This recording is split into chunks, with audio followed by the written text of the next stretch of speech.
کیا امیدیں ہیں انشاءاللہ؟ جزاک اللہ خیر.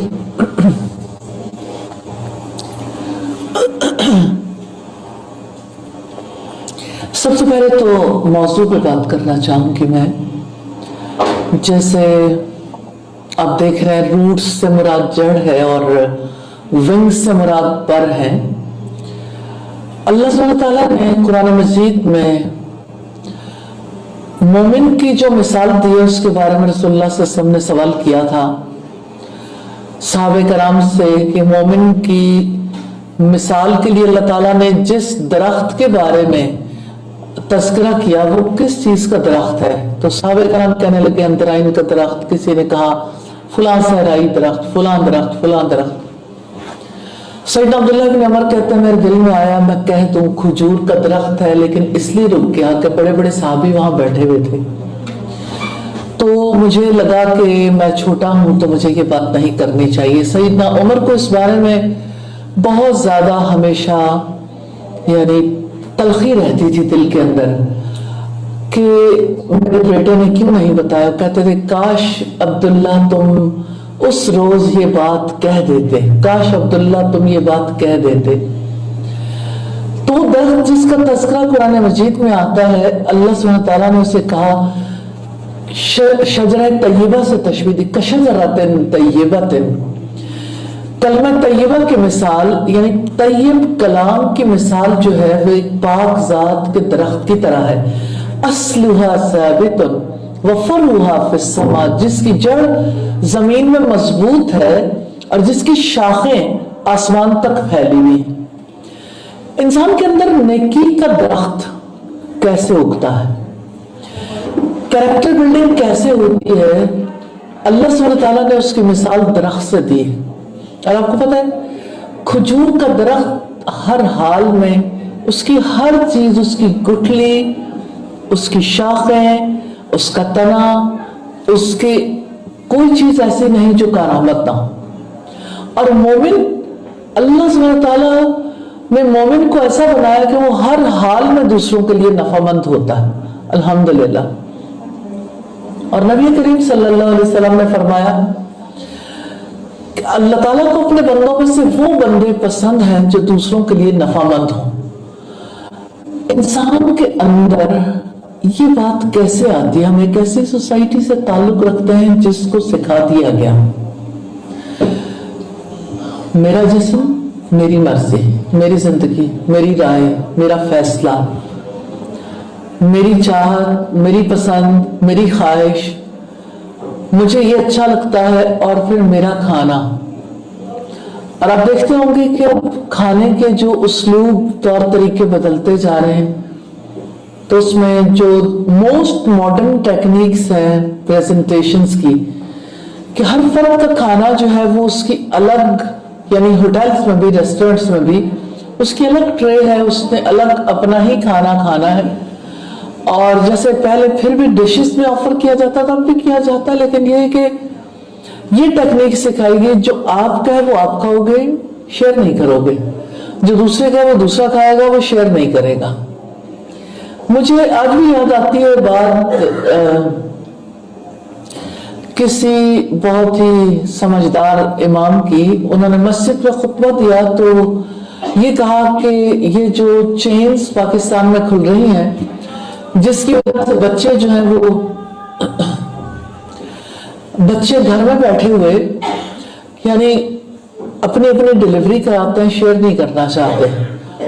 اور اس کی وجہ سے یہ کہ کھانا اتنا مہنگا ہو گیا کہ لوگ ایک دوسرے سے شیئر کرتے بھی نہیں ہیں. پہلے جو ہے وہ چکن کا یہ ریٹ تھا اور اس ریٹ میں گھر والے بھی کھاتے تھے، ہمسایوں میں بھی جاتا تھا، ارد گرد بھی سب لوگوں کو جو ہے وہ پتہ ہوتا تھا، لوگ ایک دوسرے سے شیئر کرتے تھے. تو اس تہذیب میں جو چیز انسانوں سے چھینی ہے وہ شیئرنگ کا کانسیپٹ بھی ہے. نفع مند نہیں بننے دیتے، جو انسان کے پاس ہے وہ اس کا ہے، وہ دوسرے تک نہ پہنچے. اس کی اپنی ضرورت ہے، اس کی خواہشات ہیں اور بس وہ اپنی ذات میں ہی اسیر ذات بن کے رہ گیا، اپنی ذات کا قیدی. ایسے میں ہم الحمدللہ آپس میں برین سٹارمنگ کرنے کے لیے، بات کرنے کے لیے بیٹھے ہیں کہ ہم اپنی آنے والی نسلوں کو کیسے نفع مند ہونا سکھائیں. اور اس کے لیے ہم نے جس موضوع کا انتخاب کیا وہ روٹس اینڈ ونگس ہے. دو اعتبار سے یہ بڑا امپورٹنٹ ہے. ایک طرف روٹ سے مراد پیرنٹس بھی ہیں. روٹ اچھی ہوگی تو اس کی وجہ سے درخت بھی اچھا ہوگا. لیکن دو روٹ سے مراد یہ ہے کہ نیکی کی روٹ، کیونکہ نیکی بھی خود بخود انسان کے اندر نہیں آتی، بیج کی طرح اگتی ہے، اسے اگانا پڑتا ہے، اس کی نگہداشت کرنی پڑتی ہے. تو جب ماں باپ اپنے بچوں کو صالح انسان بنانا چاہتے ہیں، وہ اونچی فضاؤں میں پرواز کر سکیں، جب ان کی بنیاد، ان کا فیتھ، ان کا عقیدہ، ان کا اپنے رب کے ساتھ تعلق، اپنے رسول سے تعلق، ان کا تقدیر پر ایمان، یہ سب چیزیں مضبوط ہوں، تو جتنے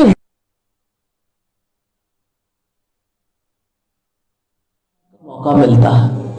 اور اگر روٹ سٹرونگ نہ ہو تو آپ نے دیکھے ہیں حشرات الارض کو دیکھا ہے، زمین کے کیڑے جو زمین سے ہی کچھ کھا لیتے ہیں اور رینگتے زندگی بسر کر کے چلے جاتے ہیں. آج دیکھا وہ یہ کہ انسان بس زمین پر رینگتے ہی زمین کے نیچے چلے جائیں، جبکہ اللہ سبحانہ وتعالیٰ نے جو دین ہمیں دیا ہے وہ دین ہمیں اونچی پرواز کرنا سکھاتا ہے.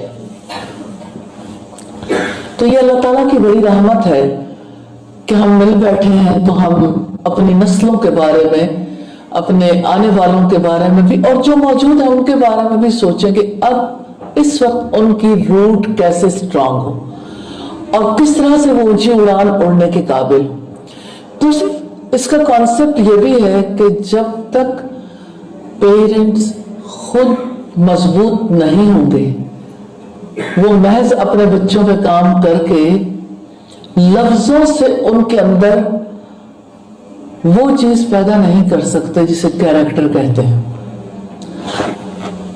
الفاظ انسان کو بہت کچھ سکھاتے ہیں، الفاظ ذریعہ ضرور بنتے ہیں، لیکن کردار کسی کے عمل کو دیکھ کر حقیقت میں اپنا اثر ظاہر کرنے کے قابل ہوتا ہے. اسی وجہ سے اللہ سبحانہ تعالیٰ نے محمد رسول اللہ صلی اللہ علیہ وسلم کو مثال بنایا کہ اگر آپ یہ دیکھنا چاہتے ہو کہ ایک بت پرست معاشرے کے اندر جہاں بیٹیوں کو زندہ دفن کیا جاتا ہے، جہاں سود کھایا جاتا ہے، جہاں پہ انسانوں کو غلام بنایا جاتا ہے، جہاں شراب پانی کی طرح استعمال ہوتی ہے، جہاں انسانیت کی کوئی قدر و قیمت نہیں ہے، آپ ہی کے اندر ایک ایسا انسان ہے جس کا مائنڈ اللہ سبحانہ وتعالیٰ ریسیٹ کرتے ہیں، سوچ کا وہ انداز سے کھاتے ہیں جو انسان کی فطرت کے مطابق ہے. تو جب اس کی ذات میں تبدیلی آتی ہے تو محمد الرسول اللہ، کہ محمد اللہ کے رسول ہے، والذین معہ، اور جو لوگ ان کے ساتھ ہیں، اشداء علی الکفار رحماء بینہم، کہ وہ کافروں کے لیے شدت پسند ہیں اور آپس میں رحیم اور شفیق ہیں.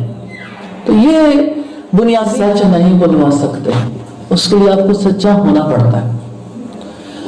کسی کو کہہ کے آپ رحم دل نہیں بنا سکتے، کسی کو اس کے لیے آپ کو رحم دل بننا پڑتا ہے. کسی کو کہہ کے آپ حیا نہیں سکھا سکتے، اس کے لیے آپ کو حیا اپنے کیریکٹر میں لانی پڑتی ہے. اسی طرح سے اللہ کی محبت ہے، اللہ کی معرفت ہے، پہچان ہے، اور اللہ کے لیے جینا ہے، آپ لفظوں سے کسی کو نہیں سکھا سکتے. یہ سب چیزیں کسی کے عمل سے سیکھی جاتی ہیں. تو پیرنٹس کو وہ مضمون خود سیکھنا ہے اور پھر اپنی نسلوں کو سکھانا ہے انشاءاللہ ہوتا. اور دوسری طرف اپنے بچوں کی روٹ کو سٹرونگ کرنا ہے، یعنی ان کا فیتھ، ان کا اللہ سبحانہ تعالیٰ کی ذات پر یقین، اور ان کی کنسسٹنسی. یعنی ایک دفعہ نہیں، 2 دفعہ نہیں، زندگی بھر کے لیے ایک طریقہ کار کو اختیار کرنا ہے. تو یہ کیسے ممکن ہوگا؟ انشاءاللہ تعالی ہم انہی سیشنز میں یہی ڈسکشن کریں گے. آنے والے کل میں کیا ہوگا اللہ سبحانہ تعالیٰ جانتے ہیں. ابھی پہلا سیشن ہے اور جب نیکسٹ سیشن آئے گا تو رمضان ہوگا، اور اس کے بعد اللہ تعالیٰ نے چاہا تو یہ مہینے کے بعد یا اس سے پہلے جیسے بھی ہوگا یہ سلسلہ انشاءاللہ تعالی ہم اللہ سے دعا کرتے ہیں اللہ تعالیٰ اس سلسلے کو جاری رکھے اور ہمیں موقع دے کہ ہم اپنی نسلوں کی فکر کریں اور اس سوسائٹی کی بیٹرمنٹ کے لیے ایسے ہیومن بینگز کو تیار کریں کہ جس کی وجہ سے یہ معاشرہ صالح ہو جائے اور جس کی وجہ سے اللہ سبحانہ تعالیٰ ہم سے راضی ہو جائے. جی جزاک اللہ خیر. ویسے آپ بات کری تھی دوستوں، مجھے یہ خیال آ رہا تھا کہ شاید یہ اس ادارے کا بھی حق ہے اور باقی لوگوں کا بھی، کیونکہ مسلسل لوگوں کے اوپر جانے کا سلسلہ جاری ہے اور انفارچونیٹلی بہت بڑی جگہ نہیں ہے جہاں پہ ایک جگہ پہ ہم سب بیٹھ سکتے ہیں، آواز سب سن پا رہے ہیں، لیکن آبویسلی انشاءاللہ اگر وہ بھی سوال پوچھنا چاہیں گے وہ نیچے آ کے پوچھ سکیں گے. تو ایسا بھی ہو سکتا ہے استاذہ رمضان آنے سے پہلے آپ بحریہ کو ویکلی وقت دے دیں. ابھی اتنا ٹھیک ہے. اچھا ٹھیک ہے، انشاءاللہ ٹھیک ہو گیا. مثلا ہم ایک بینگ اے پیرنٹ، تربیت کا آغاز کہاں سے ہو جانا چاہیے، اس سوچ کا آغاز کہ کل کوئی انسان والدین اور یا جو وہ پارٹنرشپ شروع ہوتی ہے یا اس سے بہت پہلے بہت ساری چھوٹی بچیاں، میں سوچ رہی تھی کہ بہت سارے ینگ بچے بیٹھے ہیں، ان میرڈ بھی ہیں، باقی بھی، کہاں سے ہمیں سوچ لینا چاہیے کہ جو جنریشن ہے اور اولاد جو ہے وہ بہت بڑی ذمہ داری ہے. کیونکہ انسان شاید نارملی جب آپ پیرنٹ سے ملتے ہو تو آپ کو پتہ چلتا ہے کہ ہوتے ہیں نا تب والدین سوچنا شروع کرتے ہیں کہ یہ ذمہ داری تھی، یہ اللہ تعالیٰ کی امانت ہے، اس کے ساتھ ہم نے کیا کر دیا، جو ایک نارملی پتہ چلتا ہے. بہت چھوٹے بچوں کے ساتھ یا پری بارتھ پیرنٹس کہاں پر ہمیں کس طرح کی چیزیں پلان کرنی چاہیے کہ جہاں سے ذمہ داری کا احساس بینگ اے پیرنٹ بننے کا ہو.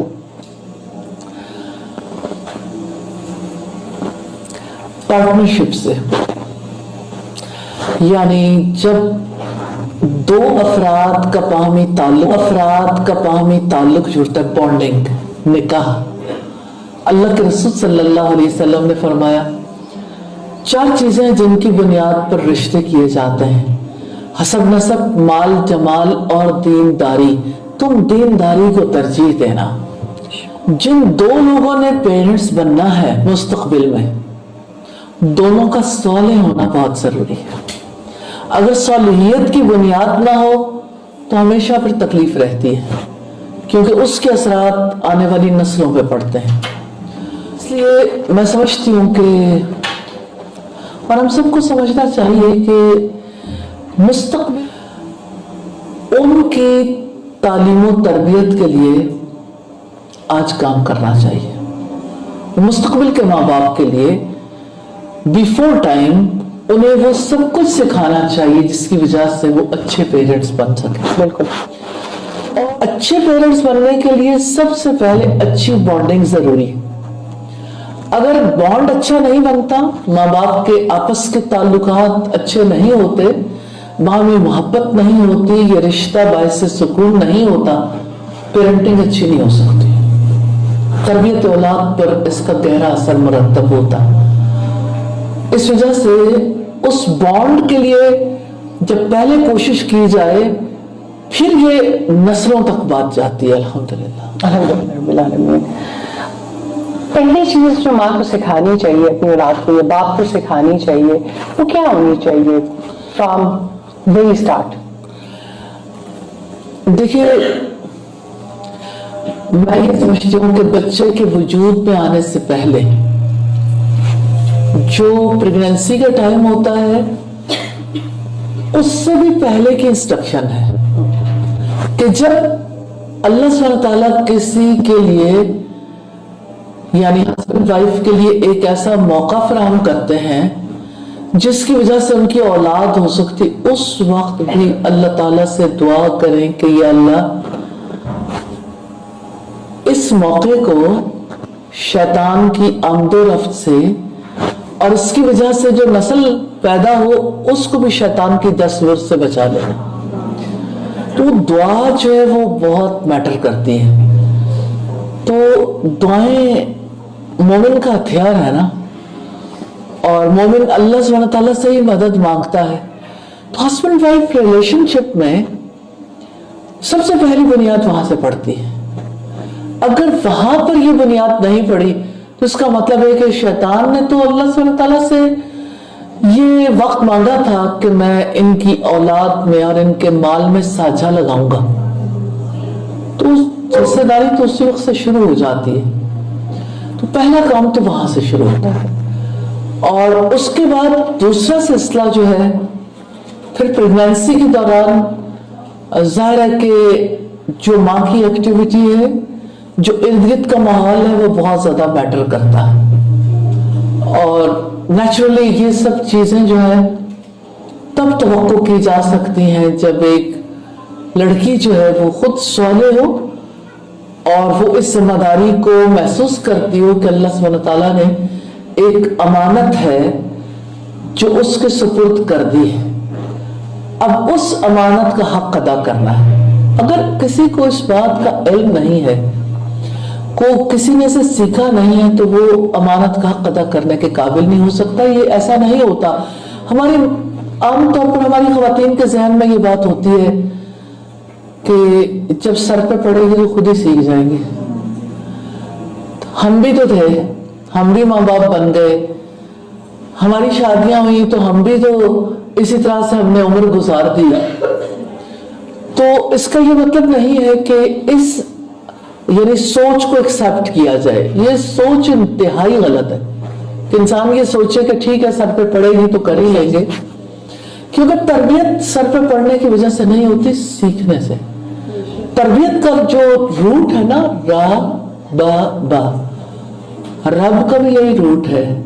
تربیت کا مطلب یہ ہے کہ جس طرح سے اگر آپ اسے سمجھنا چاہیں کہ جیسے دانے کو زمین میں بوتے ہیں نا, تو اس کو ایک عرصہ لگتا ہے پہلی کمپل نکلنے میں بھی اور پہلی چھوٹی سی جڑ زمین کے اندر جانے میں بھی. پھر جب وہ پودا بڑھتا ہے گریجولی اس کی نشو و نما ہوتی ہے سٹیپ بائی سٹیپ. پہلی کمپل نکلتی ہے تو پورا تراور درخت نہیں بن جاتا. ہم چھوٹے میں تو ہمیں بہت شوق تھا کہ ہم آم کا پودا لگائیں, ہر دفعہ وہ پودا جل جاتا تھا. کبھی ہم اس میں کامیاب نہیں ہو سکے کیونکہ 2 پتے اس کے نکلتے تھے اور اس کے بعد 2 پتوں کے بعد آگے ہمیں پتہ نہیں تھا, تو وہ 2 پتے نکلنے کے بعد ختم ہو جاتا تھا. تو میں سوچتی ہوں کہ کتنے ہی لوگ ہیں جو پیرنٹنگ کو, تربیت اولاد کو بس 2 پتے نکلنے کا عمل سمجھتے ہیں. یہ 2 پتے نکلنے کا عمل نہیں ہے.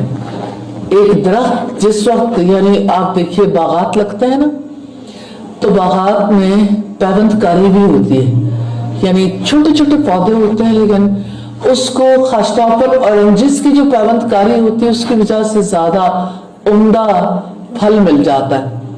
تو دوسرے پودے کی کلم لا کے لگائی جاتی ہے تاکہ وہ بہتر درخت بن سکے, یعنی اگنے کے بعد بھی, کیونکہ اس کے آگے بڑھنے کے امکانات اتنے اسٹرانگ نہیں ہوتے جتنا کہ اس کی جب قلم لگائی جاتی ہے تو اس کے امکانات بڑھ جاتے ہیں.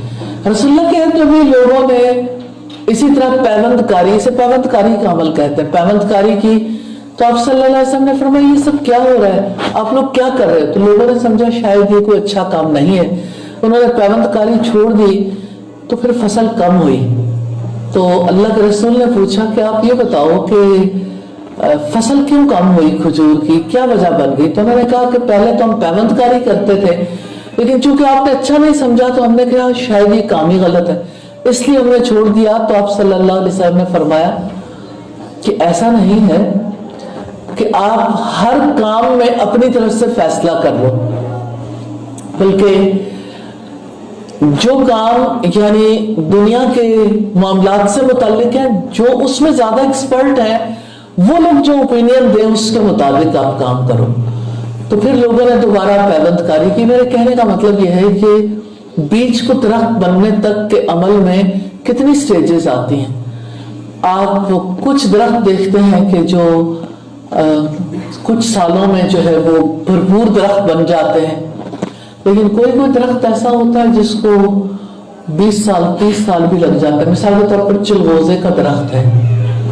چلغوزہ جو ہے پاکستان میں کچھ عرصہ پہلے سے نایاب ہو گیا، کیونکہ سوات اور ہمارے جو اپر ایریاز ہیں وہاں پر یعنی حالات ایسے ہو گئے تھے جس کی وجہ سے وہ درخت کاٹ دیے گئے، اور پھر سیلابوں کی وجہ سے بھی کچھ ناگزیر حالات کی وجہ سے بھی تو چلغوزے کے درخت غائب ہو گئے. اور جس وقت یعنی چلغوزے کا ریٹ جو ہے وہ 18,000 روپے پر کلو تک 20,000 روپے پر کلو تک پہنچ گیا. تو اب یہ کہ وہ اس وقت سے بھی جو درخت لگے 10-15 سال پہلے بھی جو درخت لگے تھے ابھی وہ پھل دینے کے قابل نہیں ہوئے. 30 ایئرز چاہیے اس کو، اس کے بعد وہ درخت پھل دینے کے قابل ہوتا. تو انسان کو دیکھیں کہ اس کی نیکی بھی ایسا نہیں ہوتا کہ آپ نے آج ایک کام کیا ہے تو کل آپ کو اس کا پھل مل جائے گا. تو آہ کو چاہیے ایک عمر اثر ہونے تک. یہ تو ایک عمر چاہیے جس میں کنٹینیوسلی ماں باپ کو بزی رہنا پڑتا ہے اور یہ کام کرنے پڑتے ہیں. پھر اللہ تعالیٰ کی رحمت کے ساتھ وہ نسل تیار ہے. الحمدللہ. الحمدللہ. آپ کا کوئی بھی سوال ہو کسی کا بھی تو آپ آگے تشریف لا سکتے ہیں اور سوال پوچھ سکتے ہیں. اس میں نے نارملی دیکھا ہے کہ جب بچے بہت چھوٹے ہوتے ہیں، پرسوں ایک خاتون سے ملاقات ہوئی جو بہت کنسرن تھی. جیسے ہماری گھرانوں کی زندگی ہم سب کا ایک لائف سٹائل ہے، اسی طرح کا لائف سٹائل اب اچانک ایک دادی کی ایج میں جا کے انسان کو یہ خیال آ جائے. نارملی ایسا ہوتا ہے کہ جب انسان ایک اویئرنیس کی ایج میں آتا ہے، نانی دادی بنتا ہے، تو اچانک ان کو خیال آتا ہے کہ جو نئی نسل ہے اس کو اب جو ہماری اگلی نسل ہے اس کو بچانے کی کوشش کی جا رہی ہوتی ہے. پرسوں میں خاتون سے ملاقات ہوں کہ کہنا تھا کہ میری بہو کو سمجھائے کہ یہ بچی کو اسکولنگ کہاں سے کروائے. اچھا، بہت ہمیں پتہ چلتا ہے کہ ہمارے پاس بہت ساری ایسی جگہ اویلیبل نہیں ہے جہاں پر ہم اگر اللہ تعالیٰ کے بتائے ہوئے طریقے کے مطابق بچوں کی تربیت کرنا چاہتے ہیں تو ہمیں ملتا نہیں ہے. کوئی ایسے ریسورسز نہیں ملتے، کوئی ایسے سینٹرز ملتے، اسکولز نہیں ملتے کہ جہاں ہم ان کو اگر چلانا بھی چاہتے ہیں تو وہ اس راستے پہ چل سکیں. تو ماں کا جو کردار ہے، مجھے ایسا لگتا ہے کہ جیسے ہم تھوڑے سے بچے ہوتے ہیں تو بچوں کو ہم اسکول میں داخل کروا دیتے ہیں، سمجھتے ہیں تربیت وہاں سے ہوگی، تربیت وہاں سے بھی نہیں ہو رہی. ماں کیا چیزیں سیکھ سکتی ہے اپنی اولاد کے لیے؟